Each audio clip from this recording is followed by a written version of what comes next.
Di luar sana terdapat banyak agama yang berpenampilan seperti imej seorang Muslim, seperti memakai serban dan berhijab, sedangkan mereka bukan beragama Islam. Antaranya adalah Druze. Druze adalah agama baru yang lahir dari aliran Syiah Ismailiyah.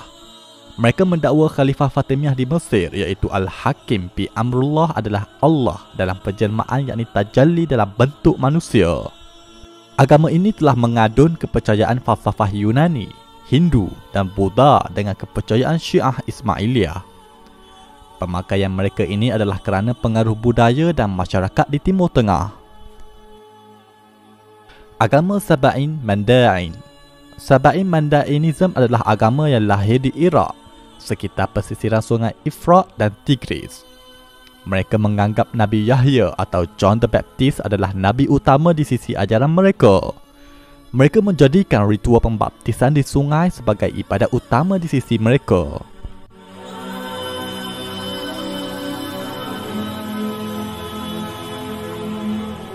Agama Zoroaster. Zoroaster atau Majusi adalah agama lahir di Parsi atau Iran sekarang. Agama ini memuliakan elemen-elemen alam seperti api, air, tanah dan udara. Agama ini telah sedia ada sebelum dari zaman Nabi Isa lagi. Malah ia pernah dianut oleh pemimpin besar Empire Parsi seperti Cyrus the Great. Pemakaian penganut ini adalah kerana terkesan dengan pemakaian budaya masyarakat Iran dan sekitar Timur Tengah. Agama Yahudi. Yahudi adalah agama yang dianut oleh bangsa Bani Israel atau Yahudi. Mereka mendapat risalah wahyu dari Nabi dan Rasul yang telah diutuskan oleh Allah kepada mereka. Mereka antara penganut yang memiliki pengamalan hukum hakam yang ketat. Malah kelompok ini diiktiraf sebagai Ahlul Kitab. Agama Kristian. Kristian adalah agama yang lahir setelah ketiadaan Nabi Isa, hasil dari konflik zaman selepasnya yang terpengaruh dengan misionari Saint Paul. Mereka telah menuhankan Nabi Isa dengan menjadikan Nabi Isa sebagai Tuhan yang setara dengan Tuhan Bapa, sehingga melahirkan konsep Trinity.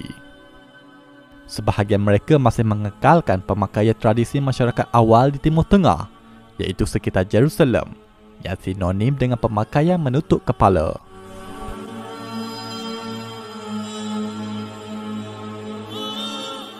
Agama Samaritan. Samaritan adalah agama kuno yang lahir sejak dari zaman sebelum Nabi Isa. Mereka adalah kelompok Bani Israel yang telah mengasingkan diri dari orang-orang Yahudi yang lain. Malah mereka mendakwa kitab Taurat orang Yahudi yang ada pada hari ini adalah menyeleweng. Mereka mendakwa kitab Taurat yang asli adalah kitab yang dimiliki oleh kaum mereka. Kini kelompok Samaritan berada di kawasan West Bank, Gunung Gerizim. Agama Yazdani. Yazdanism adalah agama baru yang lahir dari kalangan bangsa Kurdish. Mereka menyembah Tuhan yang bernama Yazdan. Mereka menggabungkan ajaran Hindu, Kristian, Majusi dan Sufi Batiniyah. Mereka beriman wujud ketua malaikat Merak yang dinamakan sebagai Melek Taus. Kisah Melek Taus ini adalah versi mereka membersihkan karakter iblis dalam versi Al-Quran. Mereka juga ada ritual memuja kubur wali mereka iaitu kubur Adi Ibn Musafir yang terletak di Iraq. Agama Yarsani. Yarsanism atau Ahlul Haq atau KKI adalah agama baru yang lahir di Parsi dari kelompok Kurdish. Agama ini diasaskan oleh Sultan Sahak. Mereka menganggap Sultan Sahak sebagai nabi baru mereka. Mereka juga adalah kelompok yang melampau menganggap Saidina Ali sebagai jemaah Allah di dunia. Mereka juga meminta pertolongan dengan Saidina Ali. Ya Ali, Ya Ali, Ya Ali, Haidar, Haidar, Haidar, Madar. Ya Ali, Ya Ali, Ya Shah berkibar badar. Agama ini bersifat sinkretism dengan mencampuri agama Kristian, Zoroaster dan Hindu. Agama Qadiani.